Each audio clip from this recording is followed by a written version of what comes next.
I'm hiding my identity because I might be targeted. My children and family might be targeted, and my husband in jail may suffer even more. Yasmin's husband was arrested almost 2 months ago.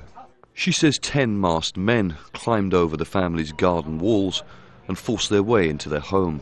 They searched everywhere. They took our personal belongings, they took our documents, even our property documents for the house. She hasn't seen her husband since his arrest. She's spoken to him twice briefly on the phone. The first time was 3 days after he was taken, when he called her asking to bring him clothes. The second time, she could hear voices in the background. I could hear a voice say, "If your children start to cry, or you cry, I will stop the call." Yasmin's husband is one of around 1,000 people who have been arrested since the crackdown on pro-democracy protesters began in mid-March, according to Human Rights Watch. The organisation says around 600 remain in detention. The Shia community say the conspicuous silence from the US government has given the authorities in Bahrain the chance to act with impunity, as the world's media attention focuses on other pro-democracy movements in the region. These two Obama administration officials, Mr. William J. Burns, Undersecretary for Political Affairs, and Mr. Jeffrey D. Feltman, Assistant Secretary at the Bureau of Near Eastern Affairs, declined to testify on Friday at a congressional hearing looking into alleged human rights abuses in Bahrain. A decision that for Bahraini Shia like Yasmin comes as no surprise.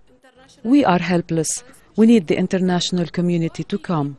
I am calling as a person from a small island. We are isolated. Why is Obama so quiet? Why did he support other political reform movements? We are not representing Iran. We are representing Bahrainis, whether you are Shia or Sunnah. Please act as a real president and put your politics aside.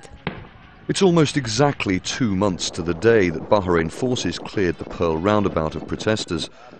The Saudi-led Gulf Cooperation Council troops, which lent their support, are now expected to stay in the country after the scheduled lifting of the state of emergency on June the 1st.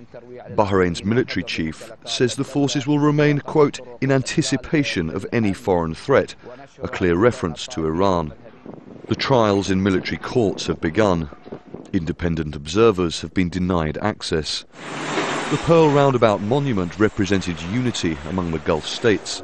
It became a place where thousands of Bahrainis gathered, wanting political reform and equal rights. It's now a road intersection, guarded by the military. Its symbolism in this country's history now changed forever. Charles Stratford, Al Jazeera, Bahrain.